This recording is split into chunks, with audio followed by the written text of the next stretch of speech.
Asimze sinimukele sivusele nawo sandzako sivulela silocubana lohlelo ku Celebrate First Show kutawutheke effective 1st of July kulomnyaka lo setulu. All television imports will require a valid TV permit in line with the new integration measures following the launch of the No TV Permit, No Import EP Yakho initiative by the Eswatini Television Authority and the Eswatini Revenue Service. Kanti to unpack the application process for this initiative by ESTVA and ERS, we are joined by the CEO Mlamuli Dlamini and Sabelo Simelane, who's the project management consultant, to explain everything you need to know about the requirements, application process, and what importers should expect under the new initiative. Nkosi, Ngoni, very good morning. Thank you for coming through on KPS.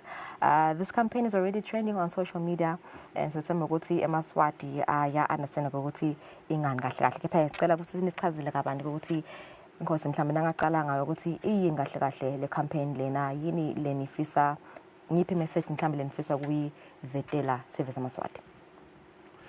Siyabonga Mngoni, ngicale nje ngekuvusela Mngoni, ngivusele nebabukeli bonke emakhaya. Le campaign lesilaunch idolo. I campaign lethi sicubulo sayo lesithi No TV Permit, No Import EP yakho.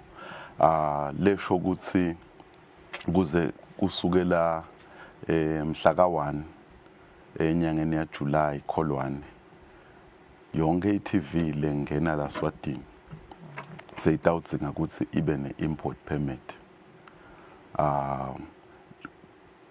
Kutawufuna ke labo labafuna kungenisa ama-television sets ikakhulu ema-retailers bafake isicelo noma ke application ku Eswatini TV sekuthi cha ngifuna kungenisa ama-TV langaka athi ke Eswatini TV angasibuka leso sicelo asi approve then ke sebangakhona ke ukuthi bese sebayangenisa ke ama-TV yabo egedeni.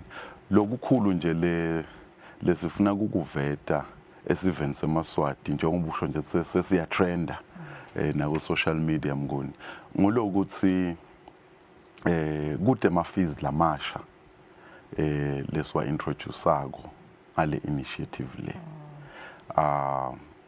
Lo kwendekalako lesikwendako ukuthi le TV license fee yonke iTV lengene event seyitawubhadala le TV license fee nayingena egedeni.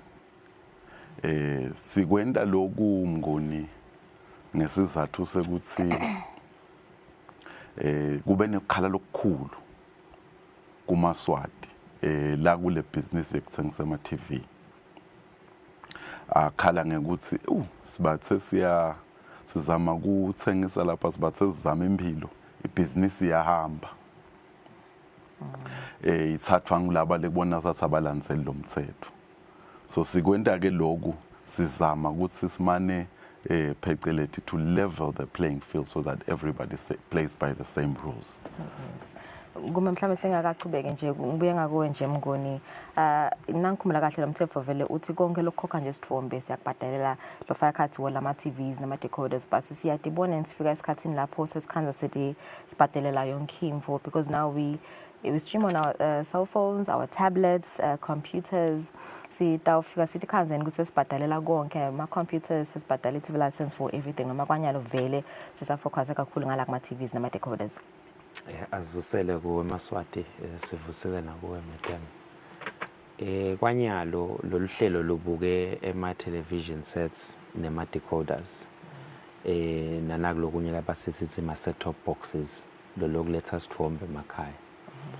Siyavuma ukuthi ubuchwepheshe itechnology sey advancile kangangoba timvo setibukelwa etingcingweni tibukelwa kuma tablets tibukelwa kuma laptops kepha lo mthetho lesisebenta ngawo nyalo angithi sigcina nje la kulama TV nalama decoder lokuletha sithombe emakhaya lokunye nangibuka ngibukela mina ekuhambeni kwemalanga kuyawugcina mhlawumbe kuba nendlela yaloko ukuthi konke kubhadalelwe ngendlela tsite. Okay. yes. Asesingeneke manje vele sibuka step by step le process yoku-applyela le permit ngoba mina imibuto lekhona nje kubosomabhizinisi nyalo and also nema-individuals nawo ayabuta ukuthi hey my sister uhamba-ke kabuhlungu malayini eborder ithini vele le process mhlawumbe kusithatha step by step angathi itawuphendula ngongoni noma ngikhosi oyebo simelana. Ya ngayiphendula le process ithi uma ngabe uthengisa bomabona kude nalokuletha sithombe emakhaya uyi-retailer kufuna ukuthi ube ne TV trading license so i-license lo itfola kaEswatini TV yalokuthi uvumelekile uthengisa lawo ma-items esivele. So uqala lapho ukuthi ube naleyo license le ishwa njalo ngeminyaka uyayi-applyela. Naso ufuna kungenisa ke leti impahla la kaNgwane. Ku-website ya Eswatini TV kune section ya TV license lothi nawe clicka itakunika imininingwane yonke yalokuthi yini lekufanele uyende ukuze ubhalise kuba i-retailer. Iphindze ikunike imininingwane yonke yaloko ukuthi yini lekufanele uyende ukuze ukhone lokutingenisa leti impahla. Lokufanele ukwente ke ukuthi kuneliform lolitfolako le kufuna ukuthi uligcwalise usichazela ukuthi yini lo ingenisako la even. La form litawu ube sosinika lona usinike noma i-proforma invoice ne-quotation yaleti impahla lotingenisako usinike usithumelele nale TV license yakho ya TV trading license yakho sithathe sibukete tonke letimvo lethu uchazile umlangeni ngokuthi kude tindleko letinsha lesifakako kulolu hlelo lokutawendeka ngiloko ukuthi yonke iTV lengenako even kufuna ukuthi ibhadalelwe iTV license sithike lo 180 wemalangeni for each and every TV nalo 50 wemalangeni for i-set top box noma i-decoder ngiyo le mali letawuba associated nale permit. So thi uma ngabe uthi ungenisa 10 noma television sets even sitakunika i-proforma invoice lethi sicela ubhadale 1800 wemalangeni letawuba ngile permit fee yakho. Sithi singayitfola ke le mali bese siyakunika le permit yalokungenisa leti impahla lotawu bese uyinika na clearing agent wakho lotawungenisa leti impahla.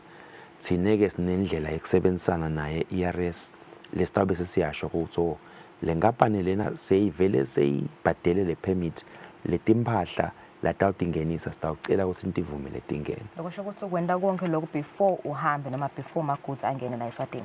Sicelo sethu ngiloko ukuthi at least 48 hours before leti impahla tingene la Swatini ifake le application eka Eswatini TV. Okay. Yes, tabe sesiyakhona lokuthi sikunike le permit sikhona nalo kuxhumana na Eswatini Revenue Services si naye na ufika ke clearing agent wakho asetawu declaration leti impahla utawusinakathi uyangena Eswatini Revenue Service akhanze ukuthi cha leti impahla lotingenisako vele ipermit nayo ukuthi tingene la event. Before ngibuye kuwe nje Nkosi ngicabota nje naye ngoni kubuta lokuthi abantu abaningi vele tokhanze ukuthi mhlambe itawubashiya lena ngalokuthi vele mhlambe siyathi kusabanye abangena ku social media abafunza amaphepha ababukeli nje abekho nje utawufika le border athengile lama devices lawa nitamthini loyo athi yena kude bengikwadi mina ngecampaign but now ma TV sets ami nawo uyakhona iningena lo without the permit. Effective 1st of July 2026 angeke akhone kungena angenayo permit. Lesitawu kwenda nyalo emkhathini wanyalo namhla ka 30 June 2026 kutawuba ngiloko kuvakashela tigotsi ngetigotsi sihambe sibafundzisa. Sitawu sakata sisho ukuthi sitawube sikuphi nini lotawu kutholakala asana leti impahla egedeni uyawufuna ukuthi vele kube nendlela lesimsita ngayo masinyane athole le permit tingene. But lokunye lesibuka kukwenda ukukhulumisana nalabo clearing agent ngoba incumbi yesikhathi bosomabhizinisi abatendeli lokudeclareisha leti impahla letingenako even bendelwa abo clearing agent.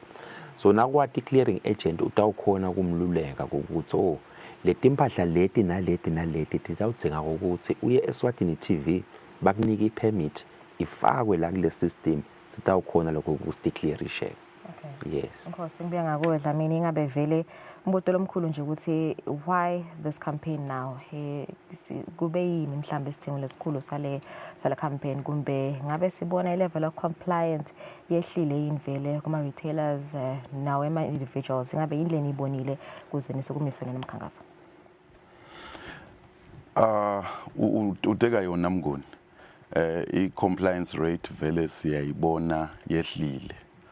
But sizathu lesikhulu lesente nje sisisukumele lenzaba sisukumele ngekushesha sithi ngwe kube ngile lokukhala kwalama retailers labekenda loloku kahle labeka landzela lomthetho walelive kahle ngekuthi lonke customer lelithi nalithenga i-TV noma i-decoder esitolo kufuna libhadale i-TV license liphume liphethe le TV license kanye nale TV labo ke bese bakhala bathi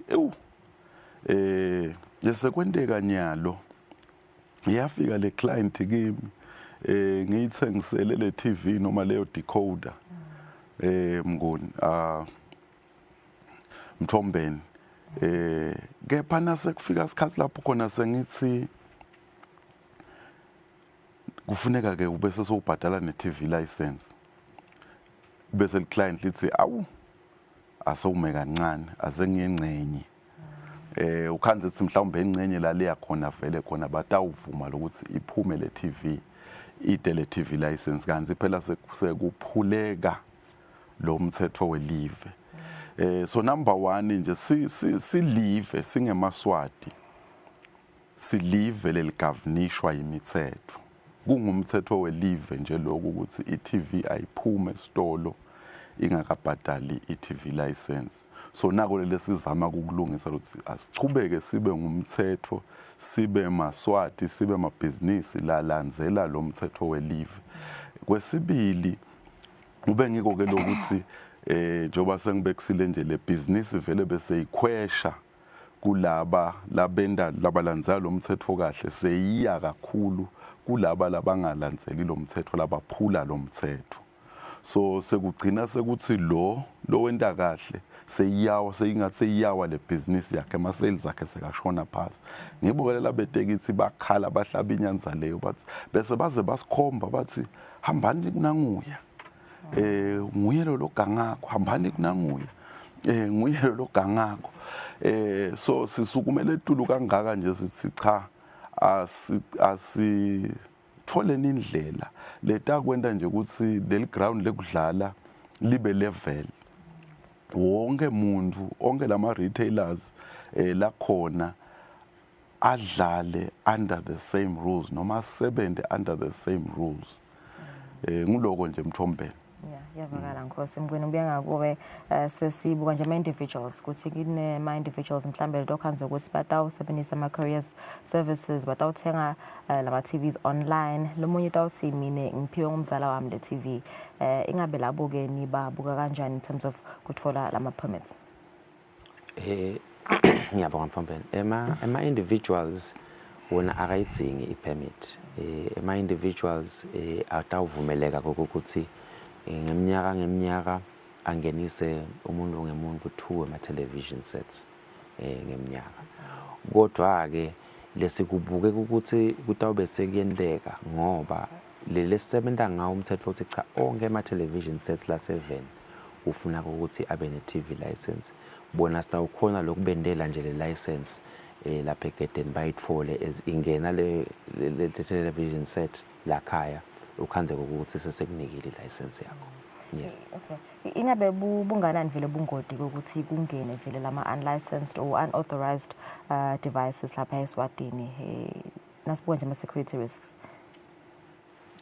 Bungodi bukhona kodwa ke nekusebenzisana naye IRS nawo abantu lababuka imincele eveni lokumasoja sitawukhona lokho ukuthi sikunciphise lokho ukuthi abantu bangene netinvo letingakadeclarishwa bungoti bukhona madam but ke sinawo ama mitigations leswabekile icala nje kutaba nokuengage na nemasotsha sitawubuya ku amasotsha siwakhulumise before lo mhla ka 1 lokho sikwendela ukuthi kunetindzawo mhlawumbe lama informal crossings la khona abantu bangadingenisa khona and 2 nebaka ERS sitawukhulumisana nabo ngoba egedeni na ungena nje ibhuti yavulwa akhona lawo ma checks and balances latawusibambisa ukuthi kugwemeke lokho. Ngiyanga kwaNkosi kume kusichazela nje edlamini ukuthi vele kuyanganda ukuthi sibhadale TV license, you know, how does it benefit us as ESTV and how does it benefit the industry ukuthi nathi sikhona ukukhicita local products? Umbuto lomhle kakhulu yomthombeni. Ngilombuto lobuto ngilamaswati. So lo siphumile nje nale announcement itolo. Emaswati abuta lokho skepha vele ngibhadalela le TV license. Eswatini TV is a public service provider. Lo msakato live la wakhela ukuthi lonke liswati alibe nendlela yokuthi lithole tindzaba leti liciniso leti balanced ithole information ithole ne entertainment ithole mahala ngoba information netindzaba kuyi human right. So lo msakato ukhonela lokho nje noma kungendekalani awube khona lo msakato lo tokuqinisekisa nje ukuthi lonke liswati liyakwadi ukuthola tindzaba letingitho. So le TV license nakwakhiwa lo msakato ngale act ya 1983 mfombeni vele lo msakato wakhelwa noma wakhiwa ngendlela yokuthi uyawudimela ngekuthi wakhe imali ngetindlela etimbili. Indlela yokuqala ngiyo le TV license. Indlela yesibili ngiko ukuthi umsakato uyawusebenzisa yona le platform ukuthi uthengise ema advertising spots noma labo labafuna kumarketa ema goods nema services abo. So the TV license vele it's at the core ukuthi lo msakato ukwati lokuthi usebende wende lokho emaswati lakawakhela kona. So mthombe nje na unganaka sisakhatha indzaba noma ngidawuthi sisakhatha tindzaba nyalo sekukathathu ngelanga qala ngalolihlelo lolu nje kubuye tindzaba tasemini kubuye tindzaba tasebusuku siphuma sabalale live lonke na unganaka nje tindzaba tethu siphuma sabalale live lonke ngule TV license fee lelesitako lokuthi sikwati lothi singene timotweni sigcwale lonke lelive lamswati sithole tindzaba kuyo yonke lemimango lekhona even kula masondvo lamabili la ke ngcile emthombeni sisakade ibhola yalakhaya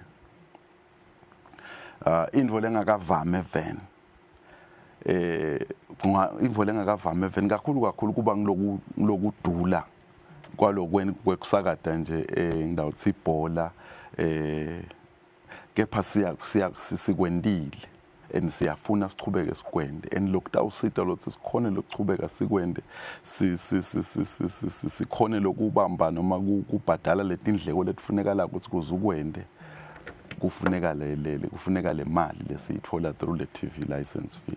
Kulokunye nje sisakade nebhola yetikolwa la jabula live lonke ukuthi awusibona abantu abethu bayavela ku TV badlala ibhola konke letintfo leti siyadenda but ukuze tisikwati kudenda ngendlela le sustainable sibanjiswa ngule TV license.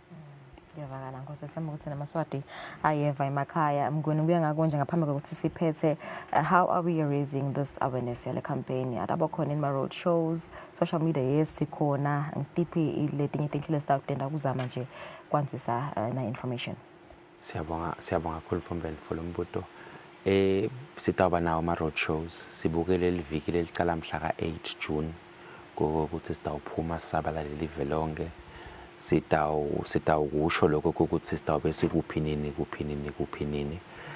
ema retailers ethu sitawa engage siwa invite kuleto tendzawo leto la sitawukhona kukhulumisana nawo siwachazele kabanti ngalendlela etawusetshenzwa ngayo nalabo umcoka babo baphindze nabo bathola lithuba lokuthi basibuta imibuto sikhona lokubaphendula. Yes. Yeah, mhlambe ngibuye ngakuwe nje Nkosi mhlambe sesibuka nje ukuthi nama independent producers aba affected ngayo TV license ngabe lomkhankaso lo vele utaba lisito olunganani. Utawusita kakhulu njengoba usho nje Mthombeni actually lo mthetho noma ngidawuthi lalaba sibuka ngiregulator yesicom ukusho ngalokho sobala ukuthi lo msakazo kufuna usakade tinhlelo letakhiwe lakhaya takhiwe ma independent producers nathi futhi siyavumelana naloko ngoba siyakholelwa lokuthi nemaswati afuna kubona letinhlelo letikhicitwe lakhaya kepha nje lokhanzathi sibambile sangafiki la sifuna noma la kufanele sibe khona ngiletindleko so le TV license kahle vele itawugcina ndawuthi ngithembise amaswati ngicinisekise amaswati ukuthi igcina vele ibuyele ispendwe kuwo lamaswati la ngiwona asinika letinhlelo lesitisakata lapha emoyeni so nase sinale mali nje sesitawukhona sitingete vele letinhlelo sikwendile ke nesengiyathi nje nethi kubida malini kudule kanganani simakhile ekhaya season 1 saphinde samakhaya ekhaya season 2 kulomnyaka lophelile kudulile kepha siyathi lokuthi kumcwa kanganani eveni ngoba nangibuka nje lo ekhaya season 2 kwakusebenza abantu labengetulu kwelikhulu abantu laba over 100 people were involved every day in that project so it created a lot of employment opportunities for emaswati so we want more of that and it is the TV license that will help us to do more of that cabanga nje nasesakhe 2 drama series 3 drama series 4 kuthi le unemployment ikakhulu kulensha kuthi sitawenda umehluko longanani in terms of employment event. Ngiyavakala Nkosi just 30 seconds your last message nje Dlamini ku encourage emaswati ukuthi yabhadala umthelo TV license. Siyabonga Mthombeni singeswatini TV kungaba kucizelela nje emaswatini kuthi emaswati akangaphaphuleki asishinji lutho in terms of i-TV license fee lesizama kukwenda nje sizama kukwenda kube lula kulandzela lo mthetho noma kuhlonipha lo mthetho nekuthi wonke umuntu akwadi ukuthi awulandzele lo mthetho kahle so that lo msakazo welive utothuthuka wende lokho emaswati lafuna ukuthi awenethi sikhicite tinhlelo talakhaya sakade tindzaba talakhaya live lonke so kucucutela nje nekucela emaswati ukuthi achubeka sibambise ayibhadale i-TV license bekunene. Ngiyavakala sibonga kakhulu Nkosi Mnguni mbukele sawuthi vele effective 1st July kulomnyaka lo setulu na uthenga i-TV noma ke na uthenga decoder noma ke set top boxes na ungena iborder sekuthamela ukuthi ubhadala umthelo wabo mabona ukuthi 180 emalangeni bese kuthi kuba ngo50 emalangeni for ama set top boxes nama decoders kepha ke nje basashida umlangeni lapha neMnguni ukuthi kutabe kunema road shows kakhulu ke information itaba khona kuma social media pages awumsakade Eswatini TV so